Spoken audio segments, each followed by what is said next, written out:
Bonjour, je vous fais une petite vidéo dans le cadre magnifique du massif de la Chartreuse, en dessus des Alpes. Endroit où j'ai dû me réfugier parce que bon, j'ai une condition physique un peu dégradée et donc je fuis la chaleur, je fuis le soleil parce que là même en montagne, le soleil tape d'ailleurs plus fort en montagne, même si il doit faire 22-23 degrés maximum dans la journée. Les jours suivants, la température va diminuer, donc ça va être encore plus agréable pour moi, voire même mettre une petite laine. Donc voilà, je vous fais cette vidéo aujourd'hui. Mais avant, je vais vous montrer juste le cadre un petit peu dans lequel je me trouve. Alors, je ne sais pas s'il va y avoir un peu trop de soleil, un peu trop de luminosité. Donc voilà, bon, c'est pour vous montrer un petit peu là où je me trouve. Très agréable, c'est un pré dans la Chartreuse où j'ai pu me tanker pour, voilà, pour être dans le calme. Bon, malheureusement, il y a quand même pas mal de voitures qui passent, hein. On est toujours dans la région Rhône-Alpes. C'est un petit peu comme la région PACA. Beaucoup de gens qui ont les moyens, beaucoup de gens qui sortent, effectivement, vont dans la montagne, se réfugient aussi comme moi d'ailleurs, hein, dans la montagne l'été. Mais alors c'est avec des voitures bruyantes.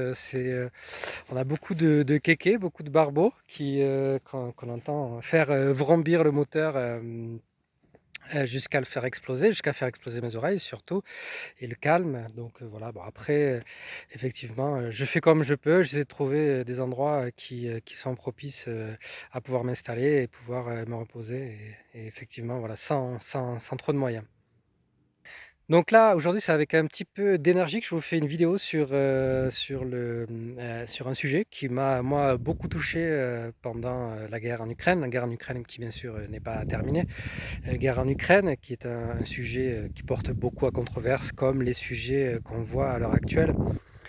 Sujet qui, dès qu'on sort un petit peu du discours officiel, on est rapidement disqualifié. On le voit aujourd'hui, on le voit aussi en politique, hein, d'ailleurs, avec l'histoire de la NUPES ou l'histoire aujourd'hui du compromis que demande Macron à tous les partis politiques.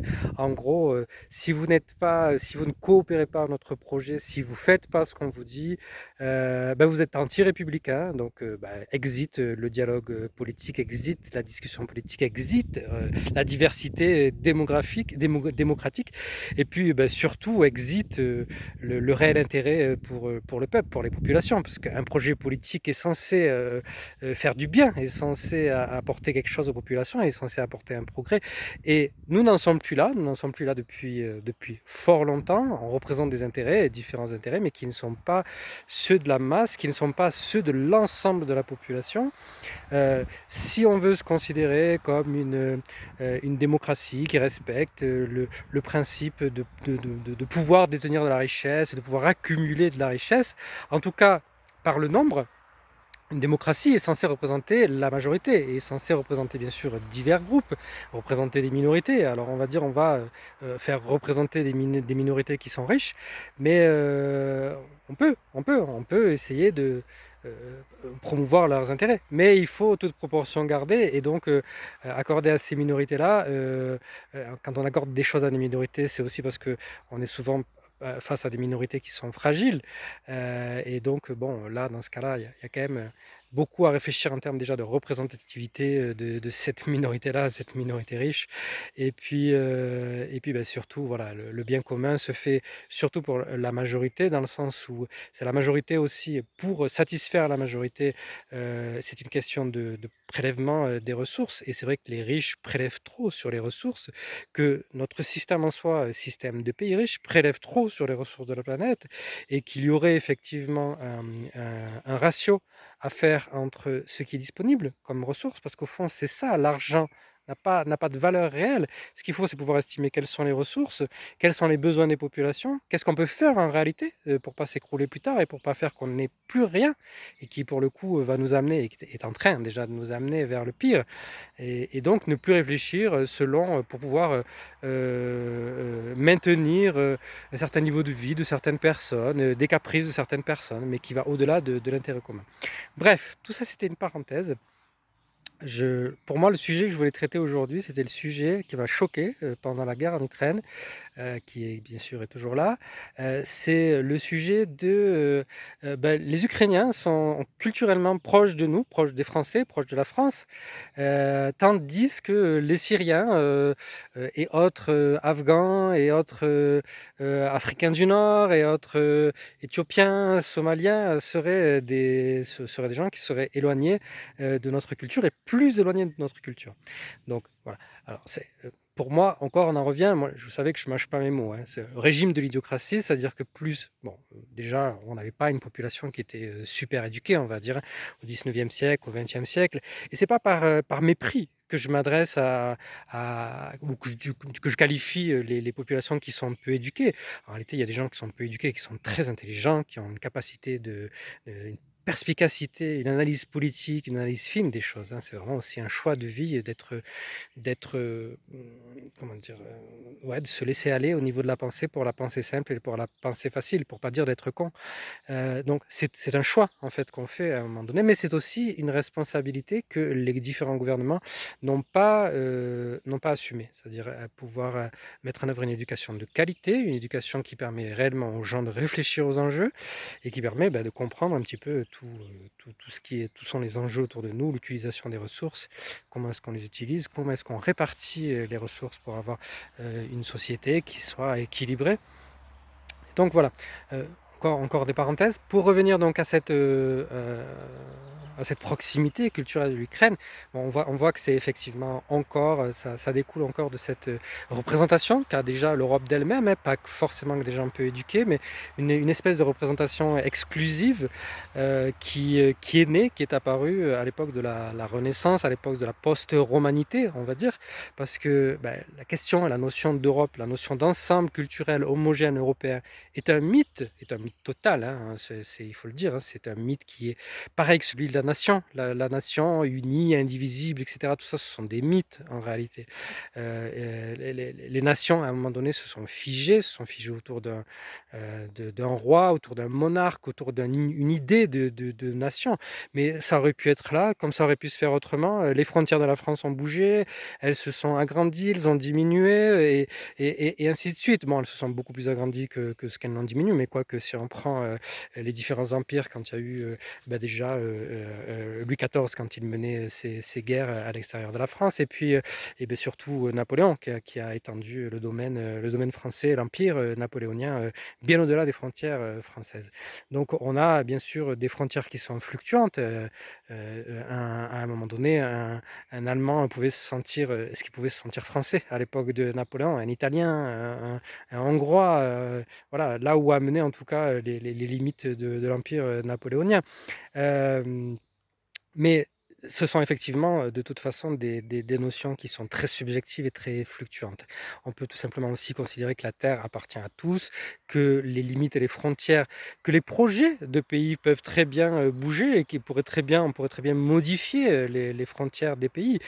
Si on basait le découpage ou les découpages mondiaux plus sur sur des envies, sur quelque chose de rationnel, sur un projet partagé, mais le problème, c'est qu'on n'a pas de projet partagé. On a une idée de nation, on a des gens qui forment les idées en haut en disant ben voilà, c'est ça notre projet, on va faire la guerre à l'Allemagne, on va faire ci, on va faire des colonies, etc. etc. Et puis c'est pas vraiment un projet déjà que partagent tous, puisqu'à l'époque des colonies, ils n'ont rien demandé et ils n'ont pas demandé à avoir des routes, des ponts, des infrastructures, etc. ou à être plus structurés que ce qu'ils n'étaient. Pris au cas par cas, on pourrait prendre au cas par cas, ce que je ne vais pas faire aujourd'hui, mais chaque pays qui a été colonisé avait son propre système, avait souvent un équilibre avec l'environnement, avait une connaissance fine de l'environnement, ce que nous n'avons pas aujourd'hui, hein. Il faut comprendre que notre arrogance nous a menés loin. Pour quelques avancées technologiques que nous n'avons pas su maîtriser, nous avons créé des déséquilibres totaux au niveau social, au niveau écologique, au niveau écologique environnemental, et puis déstructurer des cultures, déstructurer les rapports à l'environnement. Donc voilà, on va très loin. Donc revenons maintenant, encore une fois, à ce sujet de la proximité fictive de l'Ukraine, qui est une aberration au niveau historique. Et donc revenons au niveau de l'histoire. L'Europe n'a aucune identité européenne. même sous les Grecs et même sous les Romains, même si le mot Europe est originaire des Grecs qui avaient cette représentation un petit peu de ce qu'ils avaient autour d'eux, mais ne connaissant pas déjà les royaumes du Nord, les royaumes scandinaves, etc. Donc voilà, il y a une connaissance un peu imprécise. Les Grecs sont avant tout méditerranéens, ont eu une civilisation méditerranéenne qui a été prolongée par la civilisation romaine qui est une civilisation aussi méditerranéenne. Après, on oublie souvent de citer d'autres civilisations qui ont été presque aussi importantes que la civilisation romaine. Donc, les Phéniciens, les Carthaginois, qui ont dominé sur tout le sud de la Méditerranée, donc l'Espagne, l'Afrique du Nord, la Sicile, et puis voilà. Ensuite, les Grecs ont été plus sur la Libye, etc. Donc, on a à une époque plus une civilisation. Si on parle que de celle-là, parce qu'on néglige souvent, pas faire d'eurocentrisme comme on a l'habitude de le faire, on néglige souvent les empires indiens qui étaient très florissants et qui étaient beaucoup plus riches à l'époque d'ailleurs. L'empire chinois qui à partir de l'an 0 est devenu un empire riche, tandis que c'était l'Inde avant qui constitue à peu près un tiers du PIB, un quart à un tiers du PIB mondial, de la production de la richesse mondiale.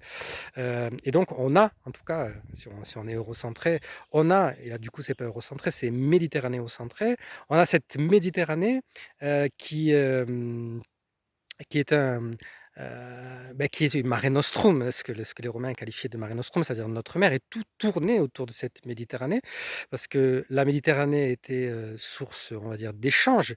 Les Romains ont rapidement envahi les zones autour de la Méditerranée, qui étaient des zones où s'étaient installées des populations qui pratiquaient le commerce, donc des populations anté-romaines qui avaient déjà, on va dire, préparé le terrain pour l'arrivée des Romains. On avait les Numides en Afrique du Nord, on avait les Mauritaniens sur le Maroc et l'ouest de l'Algérie, on avait les Carthaginois, bien sûr, comme on a cité tout à l'heure, qui étaient de la Tunisie jusqu'en Espagne.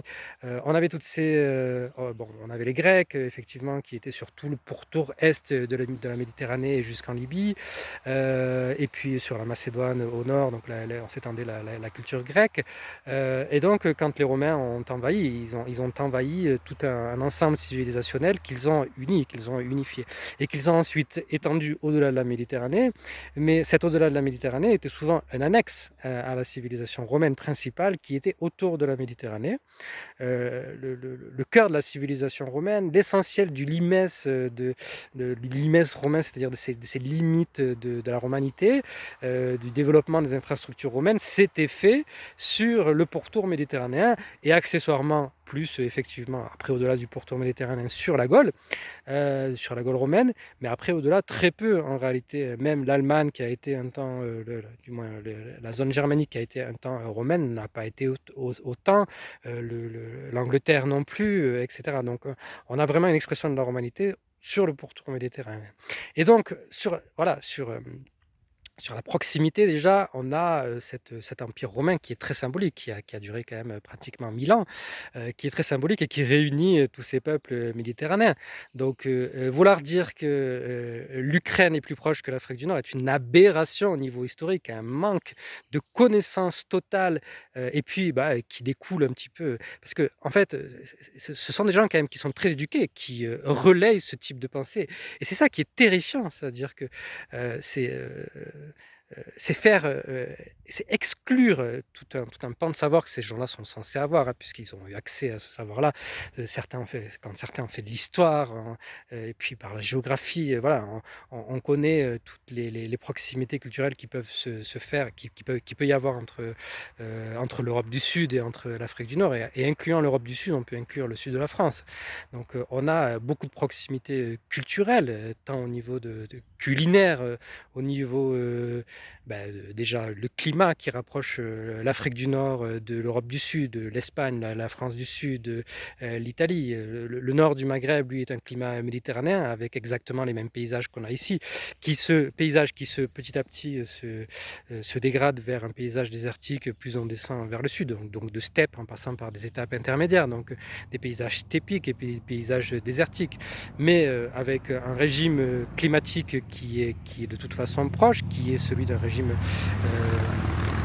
de climat tempéré qui évolue vers un climat semi-continental. Plus on descend vers le désert avec des hivers qui sont plus rudes, puisqu'en plus il y a l'altitude avec les deux atlas, l'atlas télien et l'atlas saharien. Et puis qu'après on rentre dans la zone désertique du Sahara du Nord, qui elle aussi est froide en hiver, tandis que le Sahara du Sud, lui, au fur et à mesure, bon, voilà, ça se radoucit. On a des températures supérieures à 20 dans le sud du Sahara au mois de janvier. Tandis que dans le nord, on est plus sur des températures de l'ordre de 10 à 14, 10, 14, 15 degrés et on tombe même souvent en dessous. Donc voilà, on a une proximité qui se fait à tellement de niveaux avec, on va dire, entre l'Europe du Sud et la France, y compris, et l'Afrique du Nord, que c'est une aberration de dire aujourd'hui que les Ukrainiens seraient plus proches des Français que ne seraient les Africains du Nord, par exemple. Bon, on va exclure le cas de la Syrie, mais on pourra revenir abondamment sur le cas de la Syrie également. Mais pour l'instant, ne parlons que de la proximité entre la France et l'Afrique du Nord. Voilà, on a une telle aberration. Donc, avant l'Empire romain, on avait également cette proximité, puisqu'on avait déjà on avait l'avancée grecque qui s'est faite par différents emporiums grecs qui avaient été créés. Donc, on a Agde, on a Nice qui avait été créé par les Grecs. On a l'équivalent de l'autre côté, du côté de la Libye, avec les Ptismania, avec. Attendez, que je ne me trompe pas sur la Libye. Enfin, voilà, on avait différentes cités grecques bon, ça doit être la Ptismania, c'est ça. Différentes cités grecques sur la Libye. Et puis avant, euh, on avait des populations qui de toute façon étaient proches. C'est-à-dire que le fond du peuplement grosso modo de l'Europe occidentale et de l'Europe du Sud-Ouest, l'Europe du Sud occidentale, est grosso modo le même. C'est-à-dire avant qu'il y ait, on va dire, des invasions indo-européennes, on a des peuples qui sont venus du Proche-Orient, certains les appellent les peuples de la mer, certains d'autres, bon voilà, ce sont des populations qui sont venues et qui ont été proches. On a les Ibères qui ont peuplé l'Espagne, on a on va dire les ancêtres des Berbères qui ont peuplé l'Afrique du Nord. Et par la proximité, on a eu des civilisations qui se sont installées et qui ont été culturellement proches des civilisations à l'époque préhistorique et au début de l'histoire, de l'histoire néolithique, qui sont proches. On le voit par les poteries, on le voit par les différents types de ce qu'on appelle les cultures, les manières de produire les outillages, de produire les vases, de produire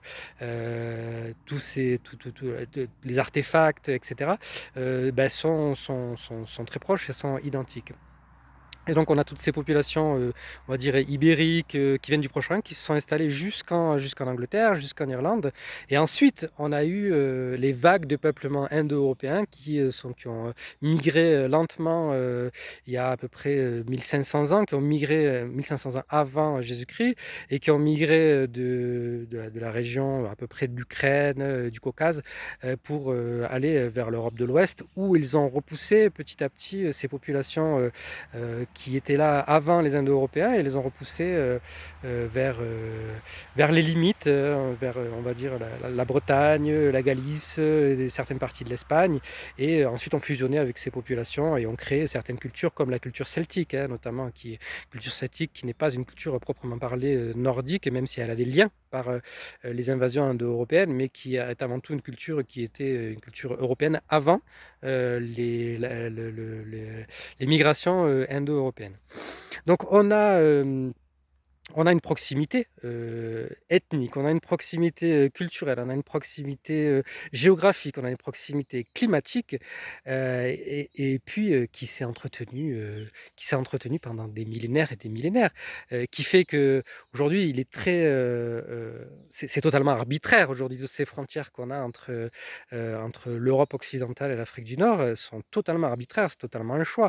Alors effectivement, à un moment donné, il y a eu vraiment des séparations qui n'ont pas été vécues comme telles au début. L'invasion de l'islam dans l'Europe du Sud, en Espagne, par exemple, notamment, et puis ça a été jusqu'au sud de la France, puisqu'il y a eu un royaume qui a été un mix entre les Wisigoths et l'islam sur comment on appelle ça, la Septimanie, et puis parce qu'il y en a eu aussi du côté de Toulouse, etc.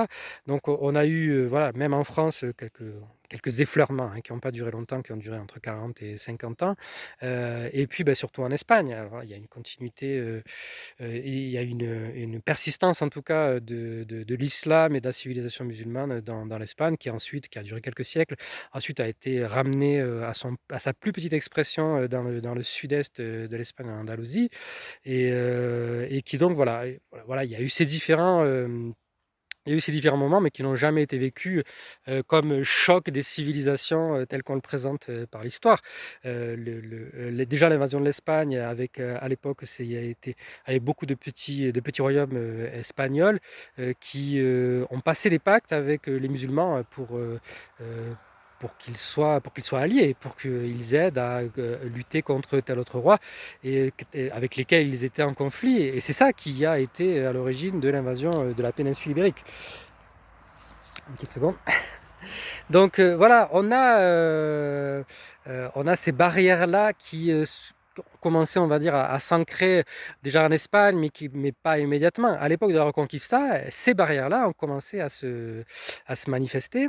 Il faut savoir qu'à l'époque de Charlemagne, quand il y a eu les invasions, après les invasions arabes, mais la persistance des Arabes dans la péninsule ibérique n'a jamais été un problème, hein. Il y a eu des échanges culturels entre les deux. Il n'y a pas eu un grand appel au choc civilisationnel. Ah là là, haro sus aux musulmans, voilà, il faut. Donc non, il n'y a pas eu ça. Mais c'est après, c'est effectivement au moment de la Reconquista que les choses se sont cristallisées, qu'il y a eu un récit national espagnol chrétien qui s'est cristallisé, qui a fait que pendant la Reconquista, il y a eu aussi tout un tas enfin, un pourcentage important de population musulmane, espagnole, musulmane, hein, il faut le rappeler, qui sont restés en Espagne, pratiquement jusqu'au XVIIe siècle, puisque la dernière expulsion s'est faite en 1609, et qui donc ont cohabité avec les gens, mais ça s'est un peu cristallisé, puisqu'il y a eu différents édits de la part du royaume espagnol, qui petit à petit ont comprimé de plus en plus ces Espagnols-là. Il y a eu différentes révoltes aussi qui ont été tentées de la part des Espagnols musulmans pour reprendre certaines portions où ils étaient importants et puis se libérer un petit peu de cette oppression qu'ils vivaient. Et puis après, il y a eu les expulsions finales en 1609, hein, qui se sont passées dans des conditions qui sont terribles. Alors, il faut savoir que bon, moi je m'en fous, personnellement, qui excuse ou pas excuse, mais il faut savoir que les juifs espagnols, quand ils ont été expulsés d'Espagne, ont reçu des excuses publiques il n'y a pas longtemps de la part de l'Espagne. On pourrait se dire 3 siècles ou 4 siècles après, peu importe d'avoir des excuses publiques. Mais effectivement, le traitement des musulmans n'a pas été le même, puisque ça, les expulsions en 1609 sont passées dans des conditions qui sont terribles, celles d'avant aussi. À l'époque de l'Inquisition aussi, bon, il y a eu beaucoup de choses qui se sont passées et qui ont été très dures. Et ça, bon, il n'y a jamais eu d'excuses de la part des Espagnols, tant pour peu que ça soit véritablement important. Je pense que 3 ou 4 siècles après, on peut peut-être éviter de faire trop de comptes. Mais voilà, on va se dire que la proximité culturelle, là où on a toujours été une continuité pendant toutes ces époques-là. Alors, sur, pour faire un petit aparté un petit peu sur tout ce qui est diffusion culturelle et proximité culturelle. Il faut savoir que, bon, génétiquement, tout ça est aujourd'hui démontré puisque les gènes ont circulé et qu'on retrouve des gènes européens jusqu'au fin fond de l'Afrique, dans la zone équatoriale où on a une population, par exemple au Cameroun, qui possède un gène européen, je crois, qui est proche de celui des Allemands. Hem Enfin, qui est, pas proche, parce qu'il y a pas de gène allemand, mais qui se retrouve en Allemagne, qui se retrouve dans les populations, d'Europe centrale et qu'on retrouve au Cameroun. Donc j'ai pas le gène spécifique, hein, je vais pas vous le citer, mais effectivement, bon, on voit qu'il y a différentes populations africaines qui possèdent des gènes qui sont, les mêmes que ceux qu'on retrouve, en Europe. Alors après, il y a de nombreux gènes, on va dire, ce sont quelques gènes parmi, des milliers de gènes, mais qui font qu'on voit cette proximité, et parfois, je pense qu'on trouve plus de gènes, proches entre l'Afrique et l'Europe qu'on en trouve entre l'Europe et l'Asie. Alors, bon, tout ça vient aussi des échanges culturels qu'il y a eu il y a bien longtemps, et c'est un petit peu ce que j'essaie de vous expliquer, c'est-à-dire que le monde n'a jamais été hermétique, n'a jamais été cet ensemble homogène. On a l'impression, quand on entend en Europe le discours d'une Europe homogène qui s'est construite par elles-mêmes, pour elles-mêmes, sans jamais aucun contact avec l'extérieur et sans mélange, voilà. Et ce qui n'a pas été du tout le cas au niveau déjà, la formation même de l'Europe s'est faite à partir du Proche-Orient, s'est faite à partir du Caucase, comme on l'a vu tout à l'heure, mais encore une fois, Caucase lui-même qui venait du Proche-Orient.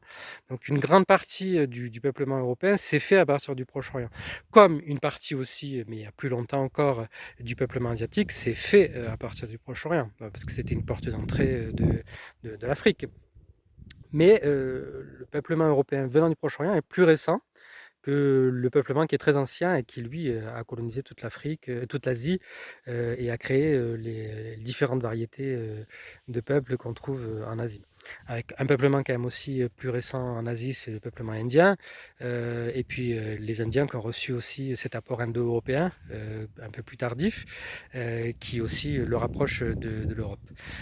Bon, voilà, tout ça pour dire que, évidemment, les cultures ne se sont jamais enfermées, qu'il y a toujours eu du passage, parce qu'il y a eu toujours des échanges commerciaux, qu'il y a toujours eu des populations commerçantes, nomades, et que la culture européenne, comme la culture africaine, comme la culture nord-africaine, comme les cultures du Proche-Orient, comme les cultures de l'Inde, comme les cultures de l'Extrême-Orient, un peu moins pour les cultures américaines, c'est vrai, mais elles ont quand même reçu des influences, elles aussi. Je ne sais pas si j'aurai le temps de vous en parler. Mais grosso modo, dans ce qu'on appelle l'ancien monde, l'Afrique, l'Europe, l'Asie, tout ce monde-là s'est interpénétré. Prenons le cas par exemple mettons justement, on a parlé tout à l'heure des populations de l'Afrique équatoriale. On pourrait se dire, il n'y a aucun lien et on n'a eu aucun lien avec l'Europe, etc., etc. L'Europe pourrait dire, voilà, ces gens-là n'ont aucun lien avec nous, voilà, nous sommes tellement purs, tellement, voilà. C'est pas du tout le cas, c'est pas du tout le cas, puisque le commerce transsaharien est un commerce qui s'est organisé depuis le néolithique pratiquement.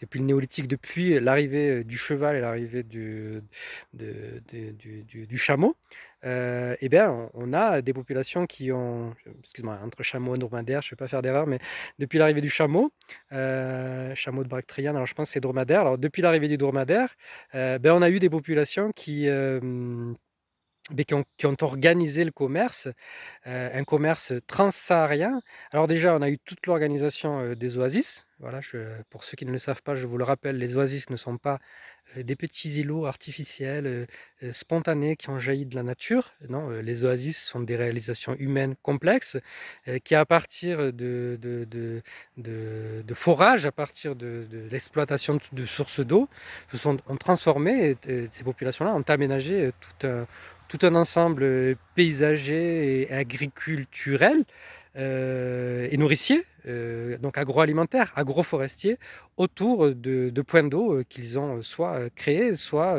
dont ils ont profité. Et donc, voilà. Et donc, on a eu à la fois cette apparition des oasis et à la fois l'émergence de lignes commerciales et l'émergence la mise en place de routes de commerce qui se sont faites à partir de là, et donc qui ont été des échanges entre les différents oasis. Bon, il n'y a pas énormément de choses à s'échanger entre différents oasis, qui ont été aussi, surtout, les échanges entre le nord du Maghreb, par exemple, et puis le reste de l'Europe, puis l'Europe, je veux dire, l'Europe du Sud, l'Europe de l'Ouest, l'Europe de l'Est, et vers le reste de l'Afrique. Le Sahara étant une barrière difficile à franchir et qui était maîtrisée par les populations touareg. Donc je le rappelle, avant l'arrivée des Arabes, il y avait effectivement déjà tout ce commerce transsaharien qui était déjà organisé par les Touaregs. Et puis donc ces échanges-là qui venaient du sud et qui ramenaient, puisque les populations subsahariennes ramenaient elles-mêmes, organisaient du commerce de l'Afrique équatoriale jusqu'au royaume du sud, du sud du Sahara, des royaumes sahéliens du sud, les royaumes du Mali, les royaumes du Sénégal, etc. Et organisaient déjà tout un commerce entre eux. Et puis l'avaient organisé et organisé le commerce transsaharien vers le nord. C'est-à-dire ils écoulaient leur production de tout ce qui était ameublement, matières précieuses, denrées alimentaires, et organiser cette circulation vers le nord et donc vers le royaume du Maroc, le royaume du Maroc ça a été après, là je parle de l'époque arabe, mais même avant en tout cas, vers les royaumes berbères qui existaient, et vers l'Empire romain et vers le reste de l'Europe. Et donc toute cette circulation a existé entre l'Ancien Monde et le Nouveau, et elle a toujours existé. Ça, ce n'est que pour la partie, on va dire, de l'Afrique équatoriale et de l'Afrique occidentale, qui organisait ses relations avec l'Europe du Sud et avec le reste de l'Europe. Mais on a aussi toute l'Europe orientale, le royaume de Punt en Somalie notamment, et puis vers lequel s'écoulait toute une série d'échanges commerciaux en provenance des royaumes de l'Est de l'Afrique et des royaumes, des tribus, etc. Et peu importe le degré d'organisation, peu importe, je veux dire pas le degré, excusez-moi, j'aime pas parler comme ça, peu importe le type d'organisation qu'on avait dans différentes régions. Il y avait le royaume du Mozambique, voilà, et qui écoulaient leurs produits sur l'océan Indien, soit au travers du royaume de Punt, donc le royaume de Somalie, soit au travers du royaume éthiopien, soit au travers des commerçants indiens et un peu plus tard des commerçants chinois. Les commerçants arabes, déjà, les commerçants arabes anté-islamiques, c'est-à-dire avant l'islam, qui organisaient déjà le commerce dans le nord et l'est, est-sud-est de l'océan Indien. Donc on a toujours eu ces échanges-là. Alors maintenant, si on doit parler en plus des échanges qu'il y a eu entre l'Europe et l'Asie, eh bien on peut se dire que vraiment, nous ne sommes, notre civilisation, la civilisation européenne, n'est que le résultat de ces différents échanges, n'est que le résultat de différentes cultures qui rayonnent. Euh, il n'y a pas de barrière culturelle, ça n'existe pas.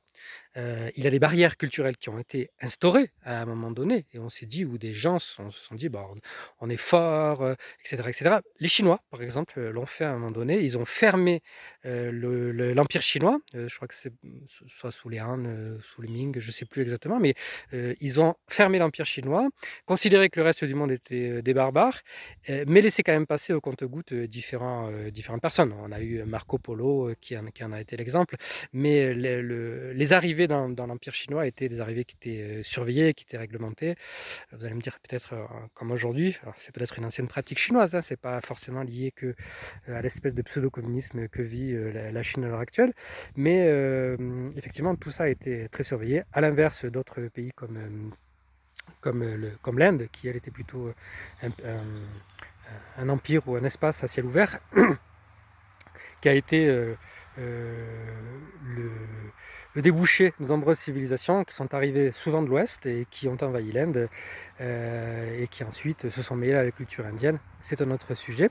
Et puis, bah oui, on a aussi tous les déferlements des Mongols, les Moghols qui ont envahi l'Inde, mais les Mongols qui ont envahi tout le Proche-Orient et qui ont envahi jusqu'à l'Europe. Donc ça c'est encore une continuité culturelle qu'on trouve, une proximité culturelle qu'on trouve entre l'Europe et le Proche-Orient, mais elles sont nombreuses. Je ne vous ai pas trop parlé du Proche-Orient.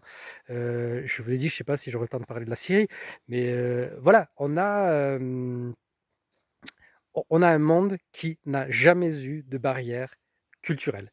C'est-à-dire que ce qui se passe à un moment donné dans le royaume bantou au sud de l'Afrique finissait des pratiques, des paroles, des manières d'être, des, euh, des musiques, bien sûr des instruments de musique, euh, des instruments pour cuire, de l'art, enfin des techniques de production. Tout ça a toujours circulé au fil du temps.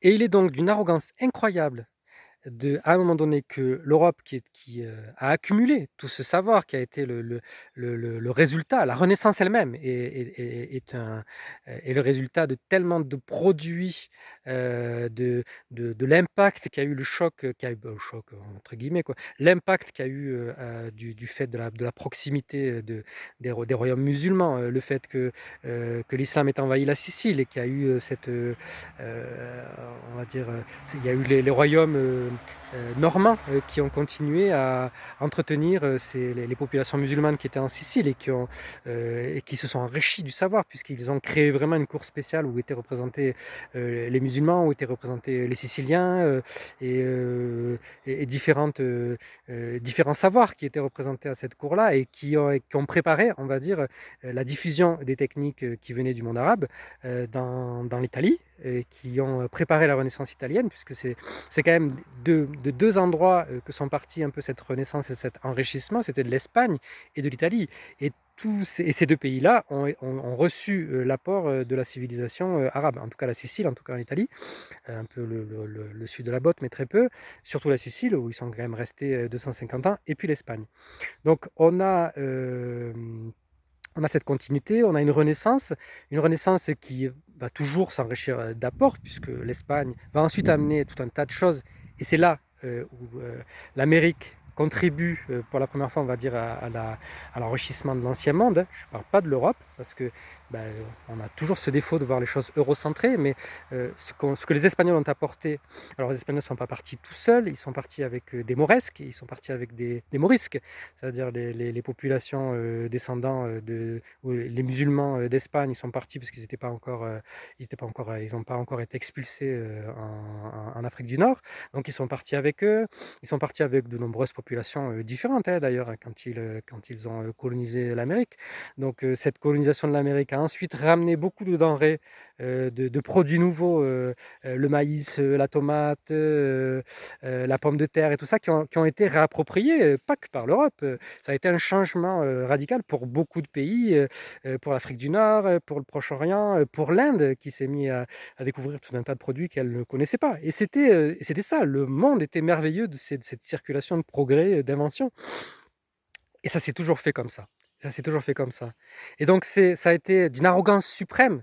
Alors peut-être comme les Chinois ont été arrogants aussi à une époque, hein. Peut-être que d'autres civilisations ont pu l'être aussi à une époque.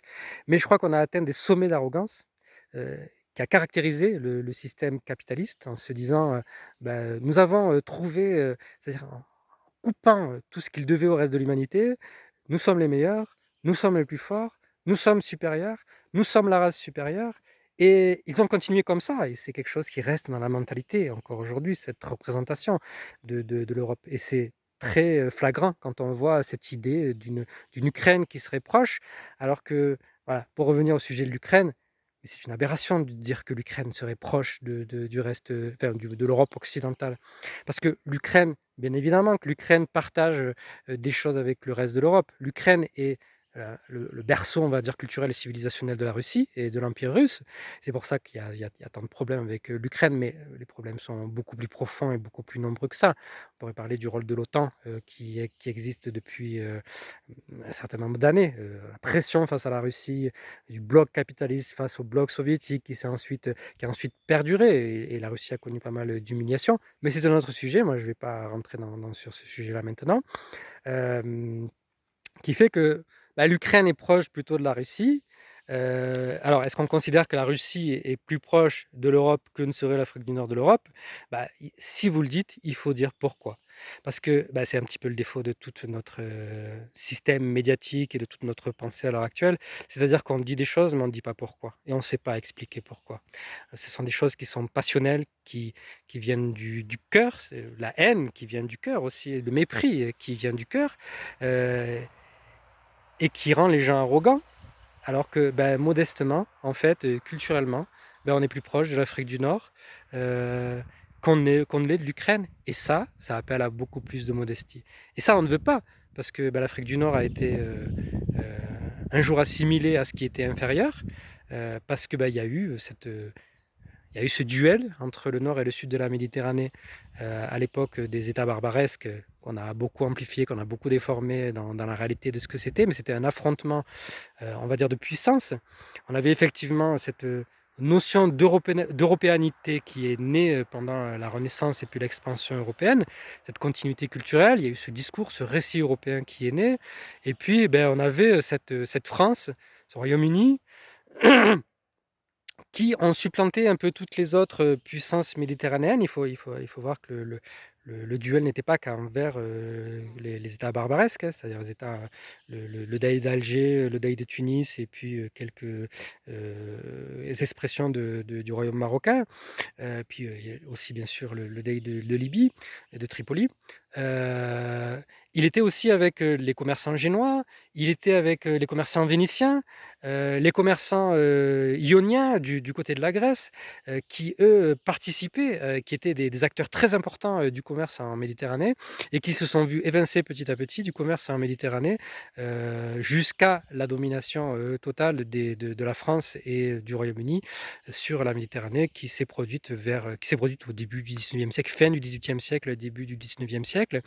Et l'affrontement qu'il y a eu était effectivement commencé à prendre un sens civilisationnel, c'est-à-dire un affrontement entre l'Europe et la Méditerranée, qui a glissé doucement vers un affrontement entre l'Europe et le Maghreb, les populations arabes, euh, mais surtout du Maghreb, puisque l'Europe entretenait de bonnes relations avec la Sublime Porte, c'est-à-dire l'Empire ottoman, n'avait pas de mauvaises relations avec l'Égypte, etc. Mais c'était surtout ces voisins du Maghreb qui étaient des voisins avec lesquels ils avaient développé une espèce de miroir qui les dérangeait.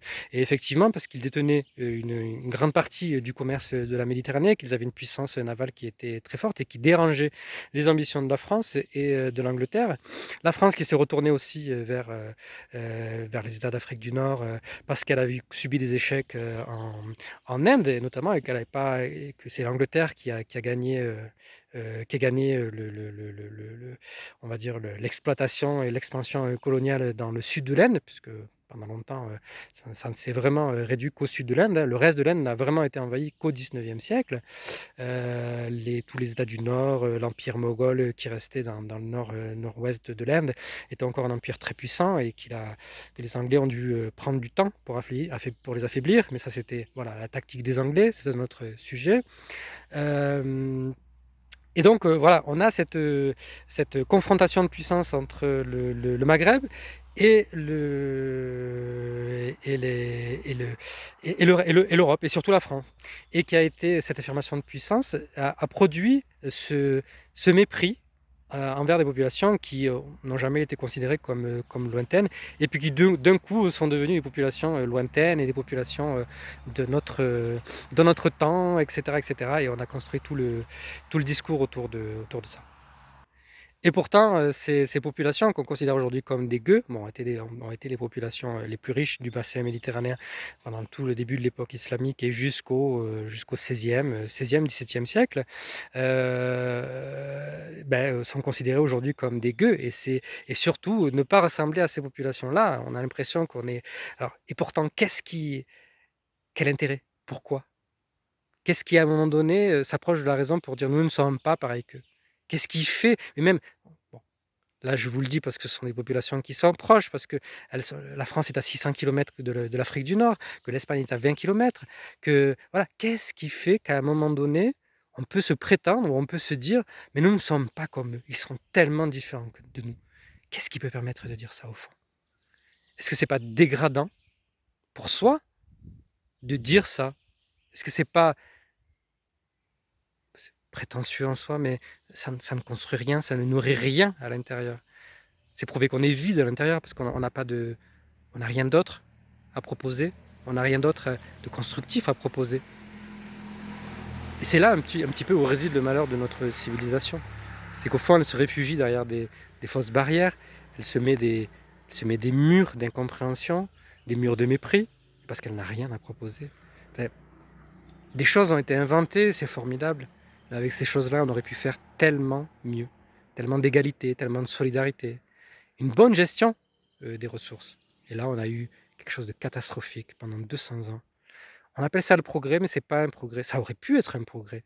Il y a un progrès technique indéniable. On maîtrise des choses qui sont incroyables, mais en fait, on est toujours dans la position de l'apprenti sorcier, d'une arrogance incroyable. On pense maîtriser ces choses-là alors qu'on ne maîtrise pas de manière systémique ces choses-là. On ne maîtrise pas toutes les conséquences que ça peut avoir, tant sur le corps humain, tant sur l'environnement.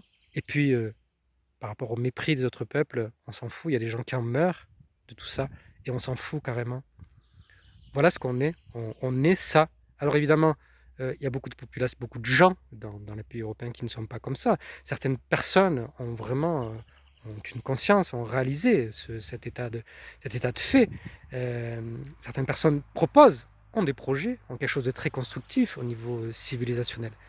Elles sont quand même rares et je crois que le défi qui nous attend, le véritable défi qui nous attend est un défi sur soi-même, dans le sens de euh, construire et d'avoir une vraie force de proposition pour avoir un vrai beau projet de répartition des richesses, euh, d'utiliser le progrès et d'orienter la recherche et la science à bon escient, faire qu'elle soit pour le bien commun, d'y affecter les ressources nécessaires pour ce bien commun-là, sortir la science du côté lucratif, sauf pour ceux qui veulent continuer à le faire pour eux, mais donner vraiment une part importante de la science pour pour le bien commun, pour l'évolution du bien commun.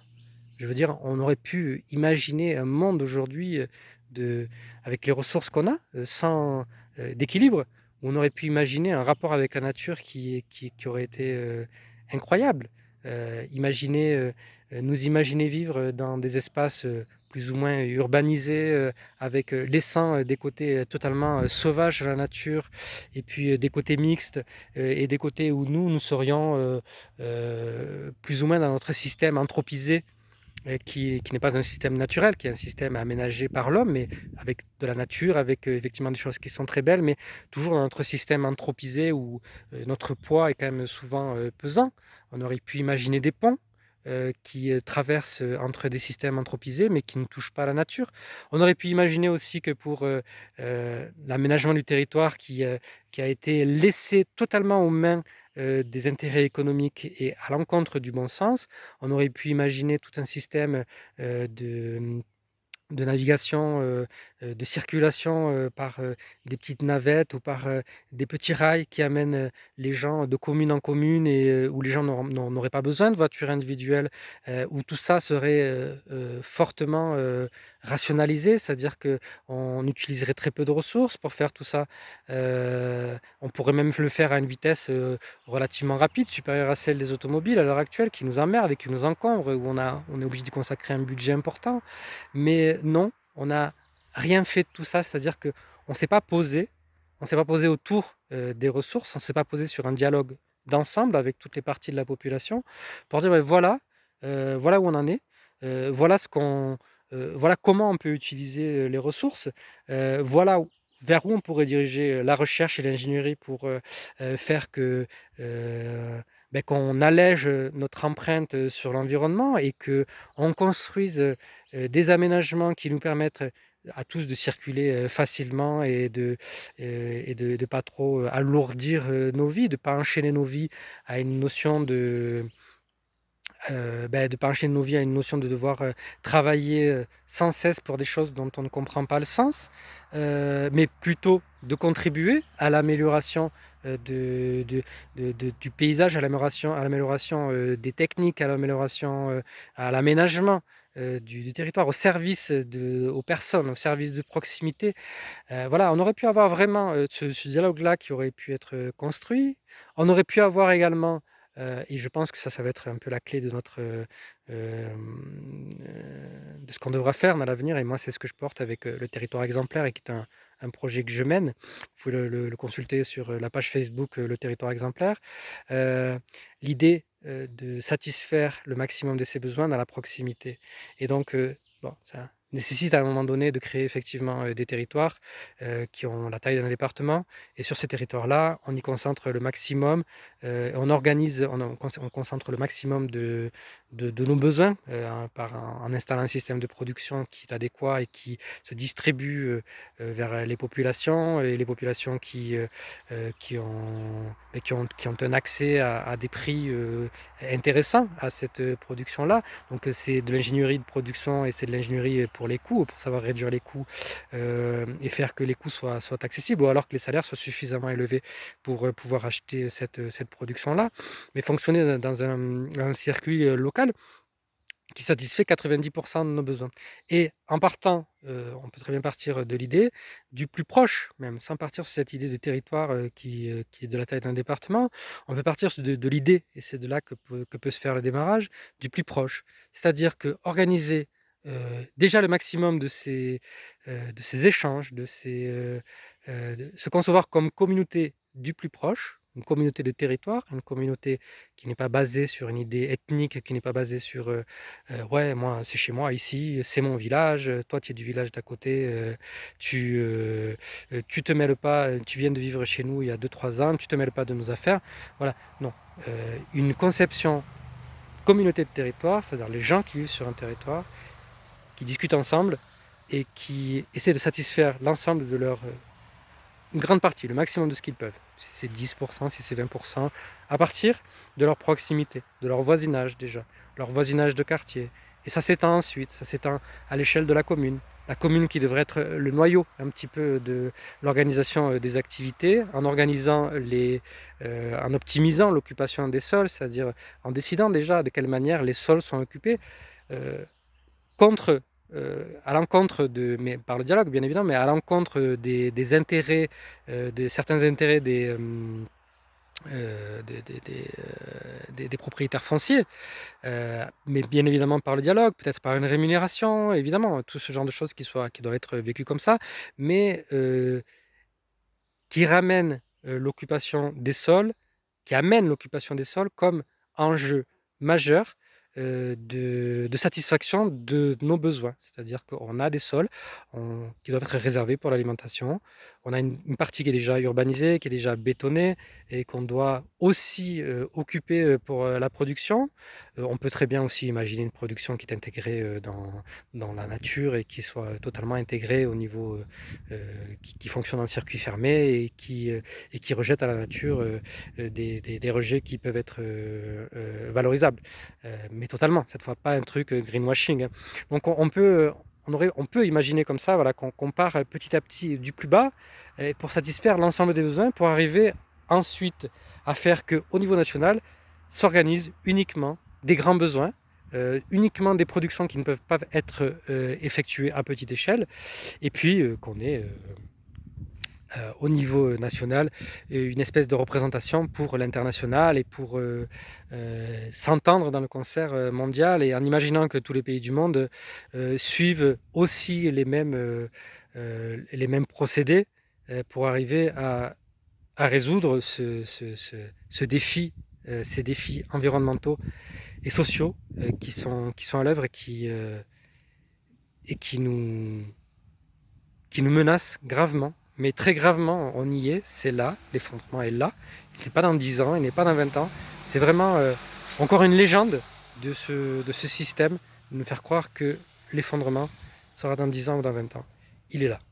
Les premières manifestations, on pourrait peut-être même les faire remonter au 11 septembre. Un choc culturel, s'il en est. On pourrait dire beaucoup de choses sur son septembre, en tout cas un retour de la part des pays qui subissent l'injustice, etc., même si ce retour il est catastrophique. La violence engendre la violence de toute façon. Donc un retour, et puis après une succession d'événements, le terrorisme, quoique le terrorisme est quelque chose d'assez opaque, avec beaucoup d'intérêts qui sont mêlés, on le voit pour le cas de la Libye, on l'a vu pour le cas de la Syrie, avec beaucoup d'intérêts occidentaux qui sont mêlés aux djihadistes. Et puis ben, après, l'effondrement climatique, l'effondrement, je veux dire, environnemental, une grande partie du vivant qui est en train de s'effondrer, et la réaction face à l'épuisement des ressources des gouvernements qui a été de, de mettre en place une politique politico-sanitaire pour meubler tout ça pendant que s'organise le pillage des ressources par les populations riches. Et ces populations riches verrouillent et vont verrouiller les ressources. Et c'est le plus grand danger qui nous menace à l'heure actuelle, mais les gens préfèrent s'arracher, préfèrent se déchirer sur des sujets sociétaux qui sont sans doute importants. Je veux dire, voilà, on est en ce moment en train de parler de l'IVG, on est en train de parler d'islam, de voile, beaucoup de choses qui sont en réalité que des sujets sociétaux. Des sujets sociétaux qui pourraient être résolus par tout simplement un bon système éducatif une éducation qui soit, partagée aussi, qui reflète aussi, la diversité, des populations, qui reflète aussi la diversité, tout simplement. Et une éducation et puis, bah, surtout socialement, des gens qui aient tous accès à un niveau de vie confortable, qui ne soient pas dans la pression, financière, qui ne soient pas dans le stress, dans l'insécurité de vie.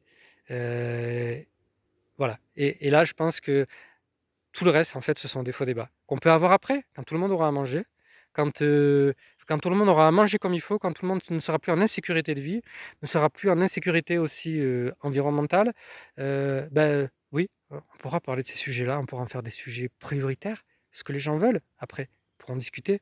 Mais là, pour l'instant, c'est, heu, c'est combler le vide. C'est combler le vide. C'est combler le vide pendant qu'on pille les ressources et le plus grand danger, il est là. Voilà, à plus tard.